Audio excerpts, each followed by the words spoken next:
Hello नमस्कार, स्वागत करते हैं आप सभी का सीयूटी कॉन्सेप्ट के इस ऑनलाइन लर्निंग प्लेटफॉर्म पर। आशा करते हैं आप सब बहुत अच्छे होंगे, स्वस्थ होंगे, प्रसन्न होंगे। तो बच्चों, जब भी आप किसी एग्ज़ाम की तैयारी कर रहे होते हो या फिर किसी एग्ज़ाम की तैयारी करने के बारे में सोचते हो, चाहे हम बात करें सीयूटी की, चाहे एनसीईटी एग्ज़ाम की बात करें, चाहे हम नीट की बात करें, चाहे हम बात करें जेईई एग्ज़ाम की, चाहे कोई भी एग्ज़ाम हो, चाहे एंट्रेंस एग्ज़ाम हो, चाहे किसी गवर्नमेंट एग्ज़ाम की प्रिपरेशन कर रहे हो, एक चीज़ जो सबसे इंपॉर्टेंट होती है वो होती है आपका सिलेबस। कि भाई जिस एग्ज़ाम की आप तैयारी करना शुरू कर रहे हो उस एग्ज़ाम का सिलेबस क्या है, उसका पाठ्यक्रम क्या है, क्योंकि पाठ्यक्रम ही आपको बताता है कि हमको क्या चीज़ें पढ़नी है और क्या चीज़ें हमको छोड़नी है। तो सीयूटी का एग्ज़ाम अभी नया जो है इंट्रोड्यूस हुआ है, ठीक है, अभी बहुत साल नहीं हुए इसको कंडक्ट करे हुए, तो अभी नया आया है यूनिवर्सिटी एग्ज़ाम के लिए सीयूटी का एग्ज़ाम जो है लाया गया है। अब इस बीच क्या है, कई बच्चे जो अभी जो है नया तैयारी में आते हैं उनको समझ में नहीं आता है कि हमको क्या पढ़ना है, क्या छोड़ना है, कैसे पढ़ना है। तो इन सारी चीज़ों के बारे में जो 2025 में आपका सिलेबस रहने वाला है उस सिलेबस के बारे में हम चर्चा करेंगे कि सीयूटी 2025 का सिलेबस क्या रहने वाला है। अपडेटेड सिलेबस के बारे में चर्चा करेंगे, क्योंकि आपको पता है कि हर साल सीयूटी के एग्ज़ाम पैटर्न में सिलेबस में कुछ ना कुछ बदलाव होते रहते हैं। तो यहाँ पर क्या सिलेबस रहेगा इस बार, ताकि आप उसको पढ़ के अभी से जो है अच्छे से पढ़ो और एग्जाम में बहुत अच्छा स्कोर कर पाओ और अपना ड्रीम यूनिवर्सिटी, जिस भी यूनिवर्सिटी का आप एम कर रहे हो वहाँ पर पढ़ने का, वहाँ पर आप पहुँच सको। तो एक एक करके सारी बातें यहाँ पर आपको समझाएंगे। एम जगदीश कुमार ने सिलेबस के ऊपर क्या कहा है 2025 के जो सिलेबस होने वाला है उसके ऊपर, उन सारी बातों को यहाँ पर समझेंगे। लेकिन उससे पहले अगर आप हमारे चैनल पर नए हो तो चैनल को एक बारी से सब्सक्राइब कर लीजिए और सब्सक्राइब करके बेल आइकन भी प्रेस करके रखिए, क्योंकि सीयूटी से रिलेटेड हर एक अपडेट यहाँ पर आपको दिया जाता है। अभी तो आप जैसे अभी तैयारी शुरू किए हो, हर एक अपडेट मिल रहा है। तैयारी के बाद भी, ठीक है, अभी तो तैयारी के साथ है ही, तैयारी के बाद जब काउंसलिंग करवाओगे तो काउंसलिंग प्रक्रिया बहुत जटिल होती है। जितना अभी तैयारी कर रहे हो ये तो सरल प्रक्रिया है, लेकिन जब आप काउंसलिंग करवाते हो तो वो इससे भी जटिल थोड़ी प्रक्रिया हो जाती है। वहां तक हम आपको आपके साथ रहेंगे, तो आप हमारे साथ बने रहिए, सब्सक्राइब करके बेल आइकन प्रेस कर लीजिए, ठीक है। चलिए आगे बढ़ते हैं। सबसे पहले आ जाते हैं हम जो एम जगदीश कुमार का जो यहाँ पर इंटरव्यू आया था उसके ऊपर हम बात कर लेते हैं, ठीक है। तो यहाँ पर देखते हैं, ये जो है इंडियन एक्सप्रेस का आर्टिकल, ठीक है, द न्यू इंडियन एक्सप्रेस का यहाँ पर आर्टिकल है। इसमें अगर आप देखोगे तो यहाँ पर इन्होंने सारी चीजें बताई हैं कि जो इस बार हम सीबीटी मोड पर एग्जाम ले रहे हैं और एग्जाम पैटर्न के बारे में भी बहुत सारी चीजें बताई हैं। जैसे इन्होंने यहाँ पर नीचे कहा है कि हम जो है इस बार अवॉइड करेंगे पेपर लीकेज, क्योंकि आपने देखा होगा कि कई बार जो है चीज़ें इसमें, जैसे नीट का पेपर लीक हो गया था, बहुत सारी चीज़ें हुई है ना। फिर पिछले साल जो है एनसीटी के एग्जाम में भी बहुत सारी गड़बड़ियां देखने को मिली हैं। तो यहाँ पर अगर आप देखो तो ये सारी चीज़ें कहीं जा रही हैं। अगर हम देखें यहाँ पर तो एग्जाम पैटर्न के बारे में इन्होंने बताया है 2025 का एग्जाम पैटर्न आपका कैसा रह सकता है, ठीक है। तो यहाँ पर कहा जा रहा है कि take subjects in the CUET irrespective of the subjects opted in class 12, यानी कि पहले भी हमने बता रखा है कि इस बार जो है काफ़ी चीज़ें बदलने वाली हैं। और पहले जैसा था कि आपको यहाँ पर 6 टेस्ट पेपर चुन सकते थे, इस बार सिर्फ 5 ही टेस्ट पेपर चुन सकते हो। और पहले अगर आप मान लो कि 8 सब्जेक्ट से पढ़े हो तो सिर्फ आप बीए कर सकते थे, ठीक है, ऐसा होता था, ठीक है। लेकिन इस बार कहा जा रहा है कि अगर आपने 8 सब्जेक्ट से पढ़ा है अपना 12th, तो भी आप जो है इररिस्पेक्टिव ऑफ क्लास 12th, ठीक है, आप कोई भी यहाँ पर स्ट्रीम चूज कर सकते हो, चाहे कॉमर्स लेना चाहो, चाहे आर्ट्स लेना चाहो, चाहे आप साइंस लेना चाहो। क्लास 12th में जो भी पढ़े हो मैटर नहीं करेगा, आप जिस भी स्ट्रीम में जाना चाहो, आर्ट साइंस जहां भी जाना चाहो, बीएससी करना चाहो, बीए करना चाहो, बीकॉम करना चाहो, आप उसके लिए फ्री रहोगे। लेकिन एक बात ध्यान रखना जो कि यहां पर नहीं बताया गया है कि यूनिवर्सिटीज वो क्राइटेरिया खुद डिसाइड करती है कि भाई अगर आप हमारे यहां बीएससी करना चाहते हो, सपोज आप बीएचयू में बीएससी पढ़ना चाहते हो, तो आपको यहां पर फिजिक्स, केमिस्ट्री, मैथ या फिर बायोलॉजी का पेपर देना होगा सीयूईटी में, ठीक है। तो वो जब बुलेटिन जारी होता है, ठीक है, ब्रोचर जारी होता है अपना यूनिवर्सिटी का, तो उस टाइम पे और अच्छे समझ में आ जाएगा। हालांकि हमने बीएचयू के ऊपर जो वीडियो बनाया है, कई सारे सिलेबस के ऊपर, सॉरी सिलेबस बोल दिया, जो कट ऑफ के ऊपर जो हमने वीडियो बनाया है उसको जाकर के देखिएगा। वहां पर हमने बताया है कि हर यूनिवर्सिटी का अपना अलग अलग जो है टेस्ट पेपर का क्राइटेरिया होता है कि आप हमारे यहाँ कॉमर्स करना चाहते हो तो ये वाले सब्जेक्ट लेना होगा सीयूटी में, ठीक है। तो वो चीज आपको फॉलो करनी होगी। लेकिन आप अगर बीएससी करना चाहते हो, बीए से मतलब आर्ट्स स्ट्रीम से बीएससी करना चाहते हो तो वो आप कर सकते हो, उसके लिए दिक्कत नहीं है। लेकिन बीएससी करने के लिए फिर आपको फिजिक्स, केमिस्ट्री, मैथ का एग्जाम देना होगा। तो जो बच्चा आर्ट्स लिया होगा 12th में उसके लिए फिजिक्स, केमिस्ट्री मैथ वैसे भी बहुत टफ हो जाएगा, ठीक है। तो वो चीज़ें यहाँ पर कही जा रही हैं।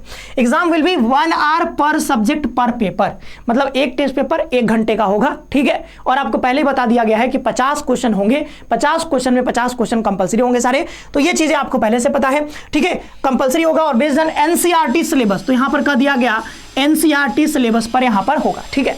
अब इसमें अपडेटेड क्या, क्योंकि एनसीईआरटी तो पहले भी था, तो अपडेटेड ये है कि हो सकता है कि इस बार आपको पता है कि यहाँ पर जब हम सिलेबस की बात करते हैं तो आपको सिंपली आ जाना होगा कहाँ पर, सिंपली आ जाना होगा यहाँ पर exams.nta.in पर, ठीक है। जैसे यहाँ पर आओगे तो आपको जो है 2024 वाला वेबसाइट यहाँ पे दिख जाएगा। तो इस वेबसाइट पे देखोगे यहाँ पर यूनिवर्सिटीज लिखे हुए हैं, यहाँ पर आ जाते हैं सिलेबस वाले पे।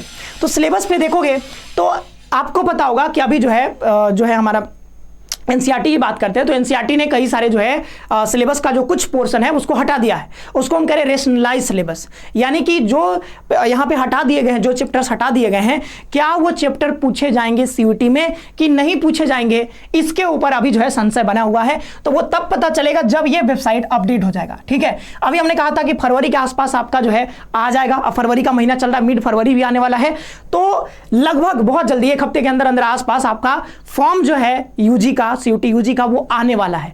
तो जो है जैसे ही फॉर्म आएगा तो ये जो है वेबसाइट अपडेट हो जाएगी, और जैसे अपडेट होगा तो यहाँ पर 25 लिखा हुआ आ जाएगा, और 25 जैसे लिखा हुआ आ जाएगा तो हम एक बार सिलेबस आपको जरूर से दिखाएंगे, क्योंकि सिलेबस में हो सकता है कि जैसे हम देखें यहाँ पर कि जैसे बायोलॉजी के देखें, या फिर हम जैसे ज्योग्राफी पढ़ाते हैं आपको, ज्योग्राफी का देख लेते हैं, कहाँ है ज्योग्राफी, ठीक है ये है ज्योग्राफी। तो ज्योग्राफी का जैसे हम सिलेबस देखें तो अभी हम ज्योग्राफी जो आपको पढ़ा रहे हैं वो पुराना जो सिलेबस है, ठीक है, मतलब जिसमें दूसरे पार्ट में 12 चैप्टर हैं, पहले पार्ट में 10 चैप्टर हैं, तो टोटल 22 चैप्टर हो गए, तो वो हम आपको यहाँ पर पढ़ा रहे हैं जो पुराना वाला था। लेकिन अगर रेशनलाइज सिलेबस देखोगे तो यहाँ पर बहुत सारी चैप्टर्स जो है हटा दिए गए हैं, ठीक है। तो क्या जो हटा दिया गया है उस वाले से पूछा जाएगा, या फिर जो पुराना वाला हमारा एनसीईआरटी का सिलेबस है वहां से क्वेश्चन पूछा जाएगा। तो इस बात को समझने के लिए थोड़ा सा आपको वेट करना पड़ेगा। तो देखो जैसे हम यहाँ पर ये सारी चीजें आपको पढ़ाए हैं तो हमने कुछ छोड़ा नहीं है, इसमें भी देखोगे तो सब कुछ पुराना वाला सिलेबस दिया गया है।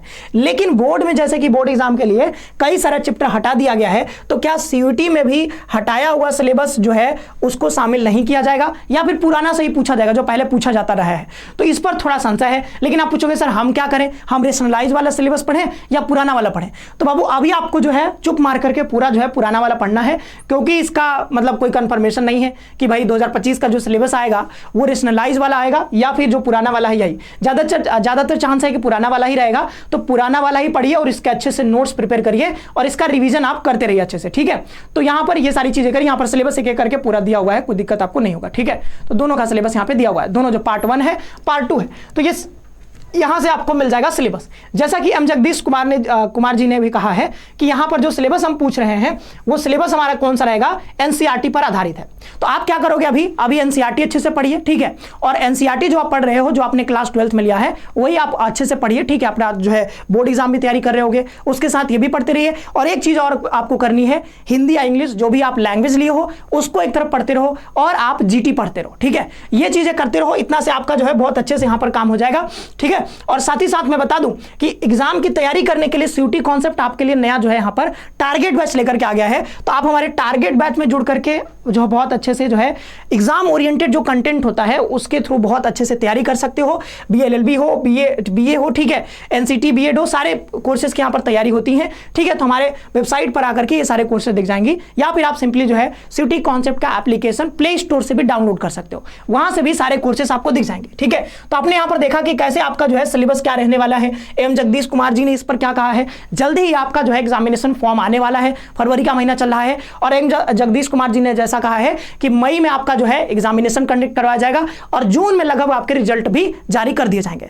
तो जो है अब जो है यहाँ पर कमर कस लीजिए और तैयारी करते रहिए। आप अगर सोचते हो कि नहीं सीयूटी को एकदम लाइटली लेते हो तो लाइटली लेने से नहीं होगा, क्योंकि जो है क्या होता है कि यहाँ पर जो आपका सिलेबस है वो सिलेबस में जो है सिलेबस तो वही है, ठीक है, जो आपने 12th में पढ़ा, लेकिन यहाँ पर है क्या कि 12th में आपसे डिस्क्रिप्टिव कुछ भी आप लिख करके आ सकते हो, नहीं भी आ रहा है तब भी, लेकिन यहां पर आपको आंसर जो है एमसीक्यू फॉर्मेट में दिया जाता है। अगर आंसर आ रहा है तो दे पाओगे, नहीं आ रहा है तो कुछ भी यहां पर लिख करके नहीं आना होता, आपको टिक करना होता है, ठीक है। और माइनस मार्किंग भी है, तो इसके लिए आपको ज्यादातर प्रैक्टिस करना होगा, ज्यादा और ज्यादा प्रैक्टिस करने के लिए आपको जो है बेहतरीन कंटेंट चाहिए, और कंटेंट जो है सीयूटी कॉन्सेप्ट आपको प्रोवाइड कर रहा है। तो आप हमारे साथ जुड़ सकते हो। इसमें आपको इस कोर्स में पीवाईक्यू भी पूरा दिया जाएगा, पूरा प्रैक्टिस करवाया जाएगा। तो आराम से जो है जुड़िए, जुड़ करके तैयारी कर सकते हो। को, साथ ही साथ हर एक अपडेट यहां पर आपको मिलती रहेगी। तो हमारे साथ जुड़े रहिए और चैनल को सब्सक्राइब करके बेल आइकन प्रेस करके रखिए। मिलते हैं नेक्स्ट सेशन में। आप सभी का बहुत बहुत धन्यवाद। खुश रहिए, पढ़ते रहिए।